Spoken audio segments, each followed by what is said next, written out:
Hi, everybody. This is Silvio Canto in Dallas, Texas, on Sunday, March the 23rd, and welcome to our commentary. Well, just a quick heads up: I have a post over at the American Thinker today, Sunday morning, talking about how much did Joe Biden know of what was actually going on in his administration. So much speculation about the auto pen, but not just that. I mean, the way that his administration turned out. Uh, you either get the feeling that he made a pact with the left saying, okay, I will go with you and I will carry your bags as long as you get me the nomination and support me. Or maybe he didn't know what was going on and just had a bunch of puppet masters behind him moving the show.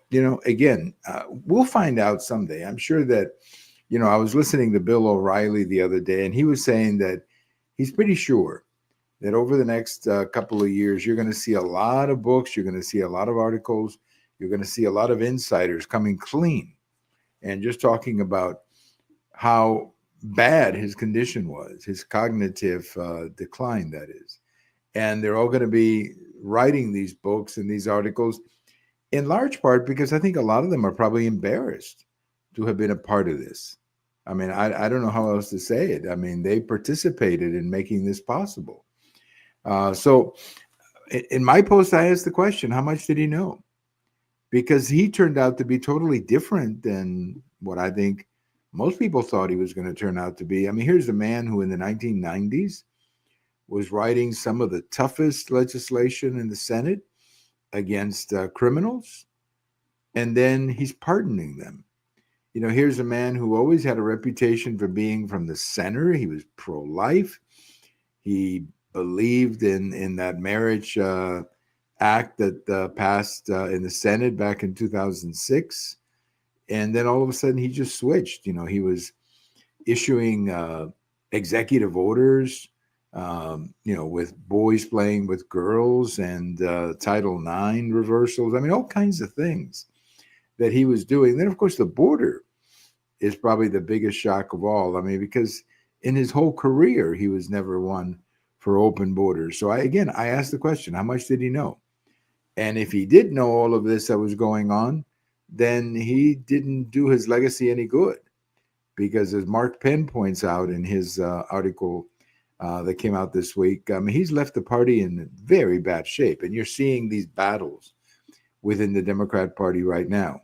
The left versus the right, as I like to call it, a more hysterical left, and against maybe more of a center left party. And they're at odds with each other, I'm not sure they can put it together, at least not before 26. It would take a major collapse, I think, by the Trump administration to put them back in the game because they have really played themselves out of any relevance, that is, the Democrats, because of what Joe Biden did to the country and to the party. Well, I'm sure if you're watching the news, you're watching all this garbage about Tesla and, people, I guess, burning them, destroying them, attacking dealerships. I mean, just irrational behavior from people who I guess should know better. But they're out there, destroying Teslas, attacking people who have Teslas. There was even a guy who apparently published the names of people who own Teslas. I guess for what reason, I don't know. But anyway, so this is the kind of behavior from people who are very sick, who are doing stuff like this. You can dislike everything that Elon Musk is doing. I understand that is politics. But my gosh, taking it out on Tesla. And then, of course, to top it off, you had the governor of Minnesota, Governor Walz. Of course, he was Kamala Harris's running mate in 2024. He goes out there and he's making fun of Tesla. He's almost like hoping and saying that, he like to see their stock go down. Then all of a sudden he gets back home and they tell him, hey, Governor, a lot of the teachers, their pension plans are invested in Tesla. And then he had to come out and say, well, I was only joking. Come on, get a sense of humor. No, he wasn't joking. He was not joking when he said what he said originally about Tesla and their stock. See, there's something I learned about Tesla today or yesterday, and that is I always thought that the company was 100% owned by Elon Musk, but apparently he's a minority owner actually in the company, or certainly he's not 100% owner. So there's a lot of private equities or private, investments in Tesla, and some pension programs invest in Tesla. And why wouldn't they? I mean, the company is doing well, so you want to invest your retirement plan in a company that is safe and doing well.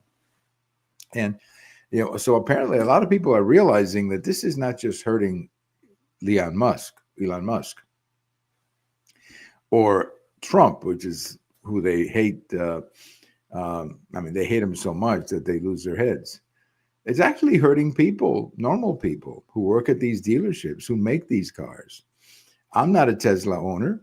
I honestly never thought about buying one, not because I hate the car or anything like that. It's just that here in Texas, for the kind of driving that we do, I mean, we drive to Houston a lot. That's almost 300 miles sometimes. I don't want to be stopping somewhere, recharging my car, and however long that takes.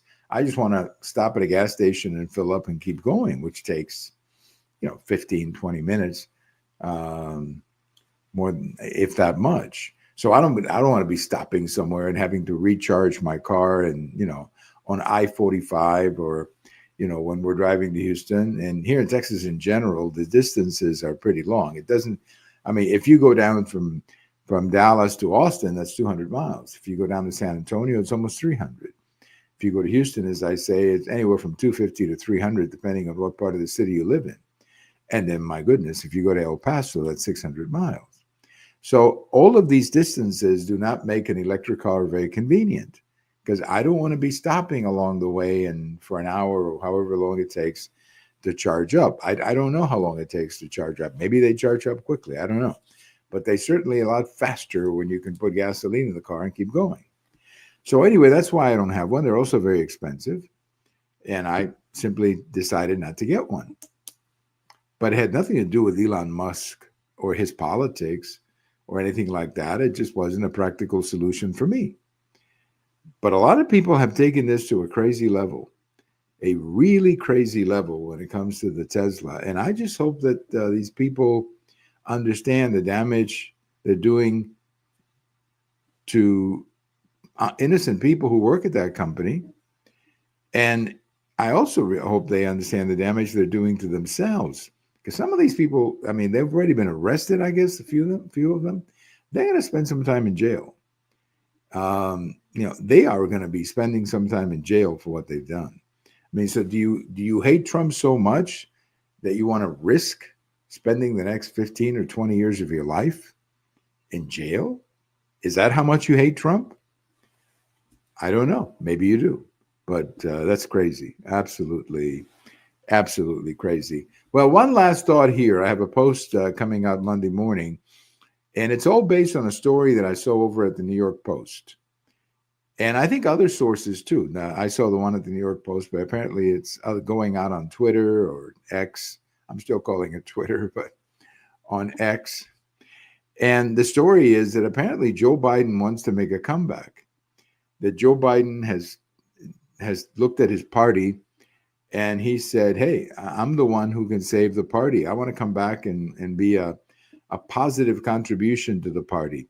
And somebody pointed out, for example, that the only time that the Democrat Party has won in the last 25 years is with Joe Biden on the ticket, twice with Obama, and of course, in 2020 with him. Now, I think that's more of a coincidence because he was a VP in 2008 and 2012. He was not the factor why people voted, but nevertheless, they're pointing this out, and they're pointing out that Joe, still connects. He's still Scranton Joe who connects with the average worker. Of course, he's not the average Scranton Joe who connects with workers. That at one time that may have been him, but right now I think most people see him as a failed president. And I'm not even talking about his cognitive condition, which is, of course, declining, and God only knows where he's going to be in a year and a half. So, all this talk about Joe coming back, it ain't going to happen. The party is not going to bring him back. Now, they'll give him a courteous response, applause when he shows up at the next convention or whatever. But he's not coming back as a candidate. And if he thinks he is, he's more delusional, I guess, than I thought he was. But let me take you back. Let me say goodnight today with a little story. I'm going to take you back to March of 1978. So that would make it 47 years ago. So I think my math is right. That's 47 years ago. The number one film in the country and the number one soundtrack in the country was Saturday Night Fever. Everything in the country 47 years ago today, this month, was Saturday Night Fever, including the music of the Bee Gees that was dominating completely the charts. The Bee Gees had a number one song from January all the way up to early May. And everything in the charts was just nothing but Bee Gees. Now, Andy Gibb had also recorded some songs, their younger brother. And there was even a lady who sang that song, Emotion. I think her name was Samantha Sang. She was also on the charts with one of their hits. So it was like total domination. Now, some would argue saturation, which is the reason that there was such a backlash against disco. And if you remember, eventually that happened in 79, 80. But if you go back 47 years ago this month, if you remember 47 years ago this month or this spring, just as we were coming into the spring of 1978, the number one song in the country was Night Fever or Staying Alive, one of those. And the number one soundtrack with a soundtrack from Saturday Night Fever. And everybody was watching the movie Saturday Night Fever. Now, look, I watched the movie like everybody else. I didn't think it was that good of a movie. Honestly, I thought it was depressing at times. But the music was clearly a lot of fun to listen to. But the story itself of the movie, I honestly, I didn't think it was that great. But the music was great. And it certainly made the Bee Gees into international superstars. I mean, these guys,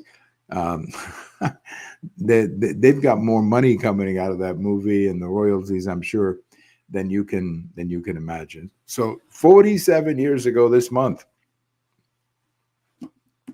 Saturday Night Fever. And don't forget about John Travolta.